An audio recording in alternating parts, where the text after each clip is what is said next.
അപ്പോൾ ഹലോ മച്ചാമാരെ, fab by ഫാദിന്റെ അടുത്തൊരു എപ്പിസോഡിലേക്ക് എല്ലാവർക്കും സ്വാഗതം. ഇന്നിപ്പോൾ നമ്മളൊരു അടിപൊളി വെട്ടിക്കെട്ട് വണ്ടിയായിട്ടാണ് നിങ്ങളെ വന്നിട്ടുള്ളത്. യുവാക്കളെയൊക്കെ ഹരമായിട്ടുള്ള ഒരു കിടിലൻ വണ്ടി. ഒത്തിരി പേര് നമ്മളെ എൻക്വയറി ചെയ്തിട്ടുണ്ട് ഈ വണ്ടി നിങ്ങളെ സ്റ്റോക്ക് ഉണ്ടോ. അപ്പോൾ ആ വണ്ടി നമ്മളെ സ്റ്റോക്ക് വന്നിട്ടുണ്ട്. ഇതാണ് ആ വണ്ടി, യമഹ R15M. വെറും 10,000 കിലോമീറ്റർ മാത്രമേ ഓടിയിട്ടുള്ളൂ. 2022 ലാസ്റ്റ് മോഡൽ സിംഗിൾ ഓണർഷിപ്പിലുള്ള വണ്ടിയാണ്. ഒത്തിരി ഫീച്ചേഴ്സ് ആണ് ഈ വണ്ടിക്ക് വരുന്നത്. Traction control, ABS, dual channel ABS, അങ്ങനെ ഒരുപാട് ഫീച്ചേഴ്സ് കാര്യങ്ങളെല്ലാം ഉണ്ട്.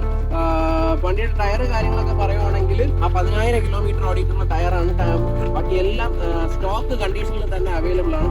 അപ്പോൾ ഈ വണ്ടി വാങ്ങിക്കാൻ ആഗ്രഹിക്കുന്നവർ എത്രയും പെട്ടെന്ന് നമ്മളെ കോൺടാക്ട് ചെയ്യുക. അപ്പോൾ ഇതിന്റെ ആസ്കിംഗ് പ്രൈസ് എന്ന് പറയുമ്പോൾ 1,90,000 രൂപയാണ്. അപ്പോൾ നിങ്ങൾ പ്രൈസ് കേട്ട് ആരും ഞെട്ടണ്ട. 2.5 ലക്ഷം രൂപയാണ് ഇതിന്റെ ഷോറൂം പ്രൈസ് വരുന്നത്. അപ്പോൾ നിങ്ങൾക്ക് ഏകദേശം 60,000 രൂപ പുതിയതിൽ നിന്ന് നിങ്ങൾക്ക് ഈ വണ്ടി നമ്മളെ നിന്ന് പർച്ചേസ് ചെയ്യുമ്പോൾ ഡിസ്കൗണ്ട് വരും. അത് മാത്രമല്ല, നിങ്ങൾ റെഡി ക്യാഷ് ആണ് നമ്മളെ ഈ വണ്ടി എടുക്കുന്നുണ്ടെങ്കിൽ 5,000 രൂപ നമ്മൾ സ്പോട്ട് ഡിസ്കൗണ്ട് ഈ വണ്ടിക്ക് നമ്മൾ ചെയ്തു തരും. അതോടൊപ്പം ഫിനാൻസിൽ നോക്കുന്ന കസ്റ്റമർ വിഷമിക്കേണ്ട, അവരുടെ IP എമൗണ്ടിൽ 2,000 രൂപ നമ്മൾ തരും. അപ്പോൾ നിങ്ങൾ 38,000 രൂപ മാത്രം അടച്ചാൽ മതി. 40,000 രൂപയാണ് ഇതിന്റെ ഡൗൺ പേയ്മെന്റ് വരുന്നത്. അപ്പോൾ stay tune, have A nice day.